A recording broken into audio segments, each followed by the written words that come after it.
Good evening all, welcome to my channel. Vikas tech group में आपका स्वागत है। आज मैं सॉल्व करने वाला हूं assignment 6 week 6 IC engine gas turbine का। मुझे पता है कि बहुत कोई जॉब करता है या तो कहीं इंस्टीट्यूट में है जिसको टाइम नहीं मिल पाता है कि बारीकी से एक एक वीडियो देखें और उसका आंसर कर पाए। तो मैं यहाँ हूँ ताकि मैं मेहनत करूँ और आपको सही आंसर दे पाऊँ। मैं कोशिश करूँगा कि 100% सही हो जाए। तो उसके लिए प्लीज़ सब्सक्राइब माय चैनल, ताकि मेरे को एक इनकरेजमेंट मिलेगी, और जब मेरे को इनकरेजमेंट मिलेगी तो मैं और ज़्यादा मेहनत करूँगा और ज़्यादा कोशिश करूँगा। तो प्लीज़ सब्सक्राइब माय चैनल। तो पहला क्वेश्चन है, which of the following factors lead to the detonation in an IC engine. तो A B C D E दिया हुआ, ठीक है। तो higher percentage of heptane in the fuel, यह करेक्ट है। जितना ज़्यादा अगर मान लीजिए कि हायर परसेंटेज एडहेप्टेन होगा तो सोच लीजिए उसमें क्या होगा कि ऑक्टेन नंबर जो होता है, ऑक्टेन नंबर कम होना स्टार्ट होगा, है ना। आइसो ऑक्टेन का परसेंटेज कम होने स्टार्ट होगी और एनहेप्टेन का परसेंटेज ज़्यादा होगा, तो इससे डिटोनेशन होती है। ऑप्शन बी ये सही है। Option B artificial plug, spark plug. Artificial spark plug में वही होता है कि अगर मान लीजिए सपोज कि ज़्यादा इंजन गर्म हो जाती है या तो प्रॉपर कंबशंस नहीं होती है तो डिकम्पोजिशन होने लगता है। तो जब डिकम्पोजिशंस होगी, ये डिपॉजिट्स होने लगती है, सॉरी डिकम्पोजिशन मीन्स डिपॉजिट्स होने लगती है। जब डिपॉजिट्स होती है तो क्या होता है, प्री इग्निशंस होती है। जब प्री इग्निशंस होती है तो इसका मतलब जब मेन फ्लेम और प्री इग्निशंस दोनों में जब ये होता है वेव टकराएगा तो उसमें क्या होता है, डिटोनेशंस होने लगती है। तो आर्टिफिशियल स्पार्क प्लग के कारण भी होता है। Double bond in the hydrocarbon compound इसके चलते होता, लेकिन हमको ये ध्यान रखना है कि जो भी हम एक्चुअली क्या होता है कि डबल बॉन्ड जो होती है अनसैचुरेटेड होती है, तो वो क्या होता है, अनस्टेबल होता है। इसके कारण से भी होती है। बट यहाँ पर यहाँ पर थोड़ा मेरे को डाउट है कि इस क्वेश्चंस में अगर बोलना क्या चाह रहा है, क्योंकि क्वेश्चंस में लिखा हुआ आईसी इंजन, बट हम लोग एक ध्यान रखिए कि चार सब का सब ऑप्शन आपका पेट्रोल इंजन का लगभग लगभग दिया हुआ है। तो अगर ये पेट्रोल इंजन है तो डबल डबल बॉन्ड जो है, तो ये ध्यान रखना है कि जो जनरली एरोमेटिक्स हम लोग इसमें यूज़ करते हैं पेट्रोल इंजन में। तो एरोमेटिक्स में क्या होता है, बेंजीन बना हुआ था, तो वो अनसेचुरेटेड है बट वो एक्सेप्शनल, मतलब वो पिक्यूलियर कहा जाता है उसको। पिक्यूलियर में एक अनएक्सेप्ट, वो एक मतलब कि वो एक्सेप्शनल केस में आती है। मतलब उसमें क्या होती है कि एक बेंजीन बन जाता है, एक रिंग टाइप का होता है, वो ज़्यादा से ज़्यादा स्टेबल होती है कंपेयर कंपेयर टू जो अनसैचुरेटेड कंपाउंड होती है। सो इस क्वेश्चंस में ये आंसर नहीं होना चाहिए, सी नहीं होना चाहिए। बट ये याद रखिएगा, अगर डबल बॉन्ड का बात हो रही है, अगर डबल बॉन्ड अगर हो रही है हाइड्रोकार्बन, तो वो अनसैचुरेटेड था। जब अनसैचुरेटेड है और वो चेन है तो क्या होता है कि वो एक्चुअली क्या होता है कि अनस्टेबल होती है। जब अनस्टेबल होती है तो वो कहीं ना कहीं डिपॉजिट्स होती है, तो डिपॉजिट्स के कारण भी हमारा नॉकिंग हो सकती है। बट यहाँ पर हम लोग जो देख रहे हैं ये ऐसा इंजन का है। जब ऐसा इंजन का सब ऑप्शंस ऐसा इंजन का है, तो ये ध्यान में रखिए ऐसा इंजन में एरोमेटिक्स का यूज होती है। वो डबल बॉन्ड, वो बेंजीन है, डबल बॉन्ड होती है, वो अनसैचुरेटेड भी होती है। बट ये एक्सेप्शनल केस में होता है कि ये मोर स्टेबल होता है in comparison to other unsaturated compound hydrocarbon. Okay, तो आंसर ये हो सकता है कि अगर सी होगा तो इसका मतलब डी तो होगा ही, क्योंकि the hot spots such as exhaust manifold and spark plug, hot spots के कारण प्री इग्निशन होगी। तो मेरे ऑप्शंस में ए बी सी डी नहीं है, ठीक है, और ई नहीं होगा। Optimized position of the spark plug, ये आंसर नहीं होगा। लेकिन ए बी सी डी होना चाहिए, बट इसमें ए बी सी डी बोल के कहीं ऑप्शन नहीं है। या तो ऑल होगा या तो ए बी डी या ए बी सी, बट हमको करेक्ट लग रही है ए बी डी, क्योंकि ये सब ऑप्शंस आपका आईसी एस आई का है।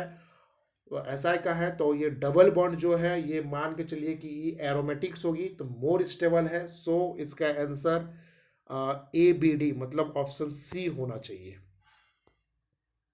ऑप्शन सी होना चाहिए, ठीक है। ऑप्शन सी होना चाहिए। दूसरा क्वेश्चन में हम लोग बढ़ते हैं। दूसरा क्वेश्चन में मैच द फॉलोइंग है, तो ये ध्यान रखना है, मैच द फॉलोइंग में हमको ध्यान रखना है क्या, match the following according to the energy distribution.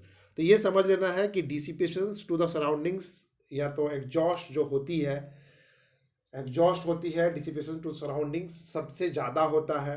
उसके बाद हम लोग का जो कूलिंग्स होती है, कूलिंग के कारण भी हम लोग का क्या होता है, हीट का डिसिपेशन बहुत ज़्यादा होती है। और याद रखिएगा जनरली क्या होता है, जो क्रैंक शाफ्ट का वर्क है वो जनरली क्या होता है 20 to 25% होती है, 20 to 25% होती है। तो इसका ऑप्शन क्या होगा, 1 का 1, 2 का 2 और 3 का 3। तो ये ध्यान में रखना है, ये ध्यान में रखना है कि 1 का 1, 2 का 2, 3 का 3, क्योंकि डिसिपिशन टू सराउंडिंग्स जो है, ये ध्यान में रखना है कि 35% एनर्जी फ्रॉम द फ्यूल ये जाएगा। Enthalpy and chemical energy 30% energy from the fuel. Crankshaft work 20 to 25% होता है। तो इसका डेफिनेटली ये ऑप्शन होगा 3 का 3। तो ये 1 का 1, 2 का 2, 3 का 3 ये होगा, ठीक है। अब तीसरा क्वेश्चन में आते हैं, in evaporating cooling system heat absorb per kg of coolant air is, ये latent heat of the coolant होगा। इसका आंसर क्या होगा, latent heat of the coolant होगा। ये आप गणेशा में भी देख सकते हैं, गणेशा में भी ये अवेलेबल है, गणेशा का जो आईसी इंजन का बुक आती है उसमें अवेलेबल है, ठीक है। The heat given to the cooling medium in the IC engine, या करेक्ट 30 to 35% जो मैं पहले एक्सप्लेन किया था, तो इसका भी ऑप्शन है, ठीक है। ये गणेशा में आप देख सकते हैं, गणेशा में भी इसका थ्योरी है अवेलेबल, और ये ऑब्जेक्टिव में भी अवेलेबल है। ये चौथा क्वेश्चन हम लोग का हो गया। नेक्स्ट हम लोग आगे बढ़ते हैं, पांचवा क्वेश्चन में, high quality of fuel distribution is the major advantage of fuel injection in, ये इसका आंसर हम लोग का ऐसा इंजन होगा। क्यों होगा, क्योंकि हाई क्वालिटी ऑफ फ्यूल हम लोग कहाँ मिलता है, हाई क्वालिटी ऑफ फ्यूल कहाँ, जैसे कि कार्बोरेटर क्या होता है, पहले ही वो पूरा प्री मिक्स कर देता है, मतलब होमोजीनियस मिक्सचर्स बना देती है। तो वो हाई क्वालिटी, जब भी वो फ्यूल जाती है कंबसन चैम्बर के अंदर, तो हाई क्वालिटी ही जाती है। तो इसका आंसर क्या हो जाएगा, ऐसा इंजन। इसका आंसर क्या हो जाएगा, ऐसा इंजन। इसका आंसर हो जाएगी हम लोग का ऐसा इंजन, ठीक है। नेक्स्ट क्या है, modern carburettor provide the correct quality of air fuel mixture during. तो देखिए ये भी इसमें भी क्वालिटी का बात कर रही है ना, तो हाई क्वालिटी, तो quality of air fuel mixture, अगर मॉडर्न कार्बोरेटर का बात जब हो रही है, तो तीनों पोजीशन में, चाहे स्टार्टिंग में है फिर भी वो क्या होता है, correct quality of air fuel mixtures करती है, प्रोवाइड करती है। अगर आइडलिंग है उस केस में भी करती है, या क्रूसिंग में तो उस केस में भी करती है। तो ये ऑल कंडीशंस हो जाएगा आंसर इसका, ठीक है। सातवां नंबर, if octane number of IC fuel SI fuel is higher than fuel has. तो एसआई इंजन में अगर ऑक्टेन नंबर ज़्यादा होगी तो उसका सेल्फ इग्निशन टेम्परेचर जो होती है बढ़ जाती है। जब सेल्फ इग्निशन टेम्परेचर बढ़ जाती है तो लॉन्गर इग्निशंस डिले होता है। जब लॉन्गर इग्निशन डिले होती है तो हम लोग का नॉकिंग कम होता है। तो ये समझ लेना है कि अगर मान लीजिए कहीं हॉट स्पॉट बन भी जाता है ना, हॉट स्पॉट बन भी जाता है, तो क्या होता है कि अगर मेरा ऑक्टेन नंबर ज़्यादा रहेगा तो सेल्फ इग्निशन टेम्परेचर ज़्यादा रहेगा, तो क्या होता है कि हॉट स्पॉट थोड़ा टाइम लगाएगा एयर फ्यूल मिक्सचर को जलाने में, तो उससे पहले क्या होता है कि जो मेन स्पार्क प्लग है वो जला देगा। इस कारण से क्या होगा कि हम लोग का नॉकिंग नहीं होगा। तो ये समझ लेना कि इसका आंसर क्या होगा, लॉन्गर इग्निशंस डिले। इसका आंसर क्या हो जाएगा, लॉन्गर इग्निशंस डिले। नेक्स्ट क्वेश्चन की ओर हम लोग बढ़ते हैं। नेक्स्ट क्वेश्चन क्या होता है ये देख लेते हैं। क्वेश्चन नंबर 8, क्वेश्चन नंबर 8 में ये बोला गया है कि क्वेश्चन नंबर 8 में हम लोग को ये बोला गया है, dash and dash are the two important modes of heat transfer in cooling system of IC engine. ये आप लोग समझ ही रहा है। ये एक्चुअली क्या होता है, आईसी इंजन में तीनों होती है, कन्वेक्शन, कंडक्शन और रेडिएशंस। हाई टेम्परेचर में कंबशन के कारण वो रेडिएशंस भी होती है। बट यहाँ पर दो इंपॉर्टेंस का बात करना है, इसलिए हम लोग क्या हो जाएगा, convection and conduction. Convection and conduction क्यों होगी, क्योंकि जो हम लोग का कूलिंग है तो उसमें लिक्विड्स होती है ना, लिक्विड होती है। और अगर सिलेंडर के इधर भी देखते हैं कंबशन चैम्बर में, उसमें भी हम लोग का क्या होता है, एयर फ्यूल मिक्सचर्स का उसका बर्न होता है, तो उसमें भी हम लोग का कन्वेक्शन का बात होती है। और जो वाल होता है वो कंडक्शंस की बात होती है। प्लस जो हम लोग का कूलिंग हो रहा है, मतलब वाटर जैकेट्स लगा हुआ, तो उसमें भी कन्वेक्शन ही होगा। तो इसका आंसर क्या हो जाएगा, कन्वेक्शन एंड कंडक्शन, ठीक है। नौवां में बढ़ते हम लोग, in IC engine dash speed dash load and dash engine size offers higher